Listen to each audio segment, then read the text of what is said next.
Hey, Deep Dive listeners, and welcome back. We've got a really interesting one lined up for you today. You know we love to tackle the big questions here. And this time, we're diving headfirst into the world of decentralized science. Or DOOCH, as the cool kids are calling it. It's certainly been getting a lot of buzz lately, that's for sure. It really has. And for good reason. We've gotten a ton of listener questions about it, so thanks for sending those in. Sounds like it's really struck a nerve with a lot of you. So we're here to unpack it all. What DecSci actually is, how it works, and maybe even more importantly, what kind of impact it could actually have. Is this really the future of scientific research, or is it just, another flash in the pan? But before we get ahead of ourselves, let's start with the basics. Right, let's set the stage a bit. Exactly. What exactly are we talking about when we say decentralized science? Well, at its core, DecSci is really about shifting control of scientific knowledge away from these traditional gatekeepers, like the big publishing houses and journals, and instead putting it back in the hands of the researchers and, well, really anyone with an internet connection. So it's like democratizing science in a way. Exactly. It's about making scientific knowledge more open, more transparent, and ultimately more accessible to everyone. And that's a really powerful idea when you think about it. But I imagine there are some pretty big hurdles to overcome. I mean, the current system has been in place for centuries. Oh, absolutely. There are definitely challenges, but that's part of what makes this so fascinating. It's like we're at a crossroads, and DecSci is this potential path forward. Okay, so you've sent us some research that really digs into those challenges and potential solutions. It seems like one of the biggest criticisms of traditional scientific publishing is this lack of, transparency. Right. You got these expensive paywalls, slow publishing speeds, and then there's this whole black box around peer review. Yeah, the open access movement made some progress on that front by making research more readily available, but it didn't really address these underlying structural issues. And that's really where DecSci comes in. Okay, so it's about rebuilding the system from the ground up. Yeah. Right? And a big part of that seems to be this technology, this buzzword we keep hearing, blockchain. Exactly. Blockchain is kind of the backbone of a lot of what DecSci is trying to achieve. Okay, so for those of us who aren't crypto whizzes, can you break down exactly how blockchain plays into all of this? Sure. Basically, you can think of blockchain like a digital ledger that's both public and incredibly secure. Every transaction, every piece of data added to the blockchain is timestamped, and it's verified by a whole network of computers. Okay, so it's like a permanent tamper-proof record of everything that happens. Exactly. And how does that translate to, actually doing science differently? So imagine a world where every step of the research process, from submitting a paper to peer review to publication, is recorded on this immutable ledger. And because it's decentralized, it's not controlled by any one entity, which increases transparency and, theoretically, trust. Okay, so it's like this radical transparency that could potentially transform the way research is conducted and shared. Exactly. And that's just scratching the surface. This is already blowing my mind, and we're just getting started. But before we dive into those specifics, the research you sent highlights 3 core pillars of DecSci. Do you want to touch on those? It's like building a house, you need a solid foundation, right? Absolutely. Yeah, you could say that. The first pillar is all about creating a decentralized system for managing reviewer reputation. Think about it.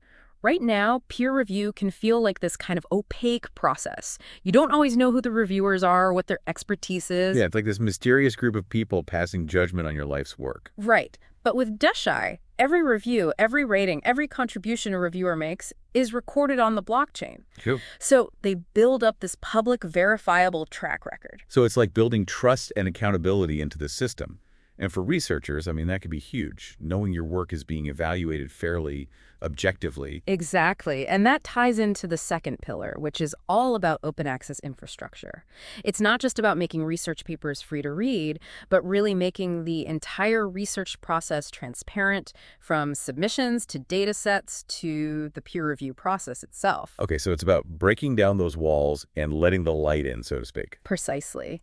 And this is where things get even more interesting, technologically speaking. We've talked about blockchain, but there's another key player here, IPFS. Have you heard of that? Vaguely. It rings a bell, but I'd be lying if I said I fully understood it. Basically, IPFS, or the Interplanetary File System, is like a way to store and share data in this decentralized, distributed manner. So instead of all those research papers being locked away on specific servers controlled by publishers, they could be hosted on this global network. Okay, so even harder to censor or restrict access, no more hitting those dreaded paywalls just to read a research paper. Exactly, that's the idea. And finally, the third pillar is about establishing transparent governance. So it's not just the research and data that are decentralized, but the decision-making processes as well. So instead of having a small group of editors or a publishing house calling the shots, the power is distributed amongst the community. Right. Think of it like having a public ledger for every research project, where every decision, every change is recorded and can be audited. It's about fostering trust and accountability at every level. Wow. Okay, so we've got this vision of a more open, transparent, and ultimately more equitable system for scientific publishing. It all sounds incredibly promising. But can it really work in practice? Is it actually feasible to dismantle this, centuries-old system and rebuild it on this foundation of blockchain and decentralization? It's a big question, and that's what we're going to dig into next. So last time we talked about DecSci, about these like big ideas, these foundational pillars, but it all sounds a little, pie in the sky. Can this really work in the real world? Well, that's the million-dollar question, isn't it? And the thing is, a lot of times when we talk about these like cutting-edge technologies, it does feel very theoretical. Right, like it's all just, happening in some lab somewhere. Exactly. But what's really interesting about this particular research you sent is that they didn't just stop at the ideas. They actually built stuff. Okay, now we're talking. They put their money where their mouth is. Exactly. They created prototypes, like actual working models, to see if DecSci could actually function in the real world. Okay, so less talk, more action. I like it. What did these prototypes actually do? So they started with what they called a proof of concept prototype. This was really about testing the core functionalities of DecSci just to see if they were even possible. Right, like can we actually build a foundation of this house before we, start putting up walls? Exactly. And, well, the good news is it worked. They were able to create this basic system where researchers could submit papers, reviewers could be assigned, and all of those interactions were recorded on the blockchain, transparently and securely. Okay, so the foundation is solid. Yeah. But I imagine they didn't stop there, right? Oh, no, they didn't. They then took it a step further and developed what's called a minimum viable product, or MVP. This was about taking that core functionality and building a more user-friendly system that could actually be used by real researchers and editors. So less about just proving it's possible and more about making something people would actually want to use. Exactly. And for this MVP, they decided to focus on one specific aspect of DecSci reviewer management. Interesting. So tackling that whole like black box problem we talked about earlier, the finding reviewers, the long wait times, all of that. Exactly. They created this really cool tool that allows editors to search for potential reviewers based on their verified expertise and their track record on the blockchain. So no more guessing games. No more cold emailing dozens of people hoping someone will agree to review your paper. Exactly. And this is where things get really interesting. They didn't just develop this tool in a vacuum. They actually took it out into the real world and got feedback from real journal editors. Oh, wow. So they got some real-world feedback on this. What did they think? Were they receptive? Yeah, they conducted interviews, did some usability testing, and the feedback was really positive overall. That's great. I'd imagine those editors had some good insights being on the front lines and all. Oh, absolutely. They confirmed a lot of the challenges that the DecSci research had identified, like, the difficulty of finding reviewers, the slow turnaround times. But they were really intrigued by this new tool, this idea of having access to this, transparent record of reviewer activity. Makes sense. It's like having a resume, but for peer review. You Yeah. can immediately see someone's expertise and how they operate. Exactly. It's about building trust and transparency into that whole process. So far, so good. But let's talk about the elephant in the room. Which is, Scalability. Can DecSci actually handle the sheer volume of research that's being produced, globally? right, that's the million-dollar question, isn't it? And the research does acknowledge that this is a challenge. Blockchain technology, while amazing, it's not without its limitations. Yeah, I mean, it's still relatively new, right? And like any new technology, it's got to go through some growing pains. Exactly. One of the big ones is scalability. Processing lots and lots of transactions very quickly and doing it cheaply. Yeah. That's still something that, the blockchain world is working on. Right, because if we're talking about moving all of scientific publishing onto this system, we're talking about like a massive amount of data. Exactly. But there are potential solutions on the horizon. One of the big ones is Ethereum 2.0. Ethereum 2.0. I knew that was coming up. Right. This is an upgrade to the Ethereum network that's supposed to drastically increase, well, both its speed and its efficiency. Okay, so bigger pipes, so to speak, to handle all that data. Precisely. But even with those improvements, there's still the issue of cost. Right, because blockchain transactions aren't free. Right. There are these things called gas fees, which, well, can add up, especially if you're talking about a system that's supposed to be accessible to researchers, worldwide. Right, because researchers were not exactly known for having, like, these unlimited budgets. Exactly.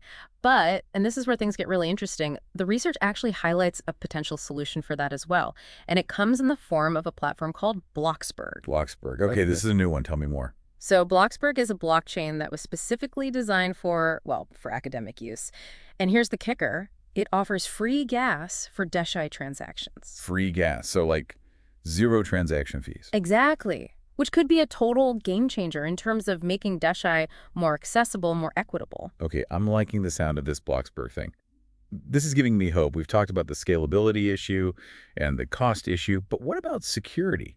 I mean, blockchain is supposed to be super secure, but anytime you're dealing with this much data, this much sensitive information, there are always going to be people trying to find ways in. Right, and that's a very valid concern. And the research, to its credit, it does acknowledge that security is going to be paramount. But, the good news is that blockchain technology at its core is designed with security as a top priority. Okay, so it's not like they're just like throwing this data out into the wild west of the internet. Exactly. Every transaction is cryptographically secured. It's verified by multiple points across the network. It's incredibly difficult to tamper with. Okay, so it's like this digital fortress protecting all of this valuable research. You could say that, but I think it's also important to acknowledge the human element here too. Oh, right, because technology is only as good as the people using it. Exactly. Yeah. So what happens if someone accidentally deletes their research or uploads the wrong version? Human error is a real thing. Right, even with the best security in the world, you can't always account for that accidental keystroke. Right, but even then, DecSci has kind of a built-in safety net because all those files, all that data, it's not just stored in one place. It's distributed across this entire network. Okay, so even if, my computer crashes and burns, my research lives on. Exactly. Plus, because every version of every file is also tracked on the blockchain, you can always revert back to a previous version if you need to. It's like having an undo button for your entire research project. That's actually pretty cool. Okay, so we've covered a lot of ground here. We talked about the prototypes, we talked about scalability, cost, security. It seems like DecSci has an answer for almost everything. Right, and that's what makes it so exciting. We're not just talking about tweaking the current system here. We're talking about a completely new way of thinking about how science gets done. Okay, so sell me on it. What does this actually look like in practice? How does DecSci actually change the game for, me, for our listeners, for the future of scientific discovery? Well, imagine a world. All right, so we've talked about the how, the what, the why of DecSci, but paint the picture for me. What does this future actually look like? Well, for starters, imagine a world where, all the latest research, it's not stuck behind these paywalls, Right. No more, you need to pay $50 to read this article. Exactly. It's all readily available to anyone who has an internet connection, anyone with a curious mind. So we're talking about students in rural communities, researchers in developing countries, citizen scientists, really anyone who wants to dive in. Yeah, it levels the playing field in a big way. Absolutely. And then think about the collaborative potential. With DecSci, researchers from all over the world can work together more seamlessly, sharing data, co-authoring papers, no more waiting for, months for papers to go back and forth between collaborators. Right, because right now, it can feel like science moves at a glacial pace sometimes. Tell me about it. But with DecSci, we could see this real acceleration of discovery, because everyone's working together, building upon each other's work in real time. It's exciting. It's like this kind of global brain where everyone's contributing. Exactly. And I think another really important aspect of this is the potential for increased reliability and replicability. Oh, right. Because with traditional publishing, there have been, some high-profile cases of research that turned out to be, let's just say, not so replicable. Right. And that's a huge problem, not just for science, but for, trust in science, Absolutely. But with DecSci, because we can track, the entire history of a research project, the provenance of the data, who contributed what, it becomes much harder to, well, to fudge the numbers, so to speak. Yeah, sunlight is the best disinfectant, as they say. Exactly. So it's not just about making science more open and efficient, but really about increasing the quality and the reliability of the research itself. And ultimately, that benefits everyone. Exactly. Oh, and one more thing I think is really cool about DecSci, it has the potential to like really change the incentive structure in science. Okay, talk to me about that. So right now there's this huge pressure to publish in these like big name journals, right? And that can create this kind of hyper-competitive environment where it's more about, individual achievement than it is about, advancing knowledge for the sake of knowledge. Yeah, it's like the publish or perish mentality taken to the extreme. Exactly. But with DecSci, the focus shifts a bit. It becomes less about where you publish and more about the quality and the impact of your actual contributions. So it's less about chasing those prestigious publications and more about, doing solid work that moves the field forward. Exactly. And that could lead to a much more collaborative, and ultimately, I think, a more productive scientific culture. Okay, I'm sold. This is the future I want to live in. But I also want to be, realistic here. Yeah. Anytime you're talking about this kind of like systemic change, there are always going to be challenges, right? Of course, yeah.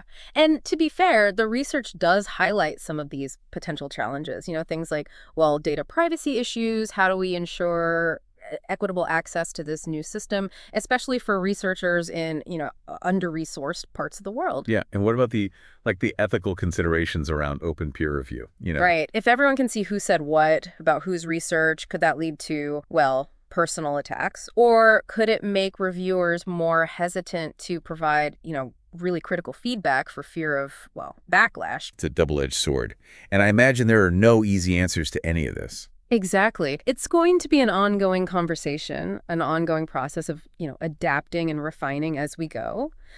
But the important thing is that we're having this conversation, that we're really thinking critically about how we want to shape the future of science. Well said.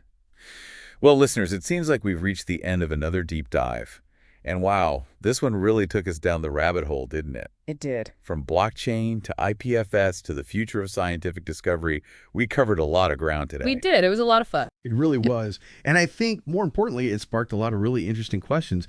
Questions that, frankly, I don't have all the answers to. So we want to hear from you, dear listener.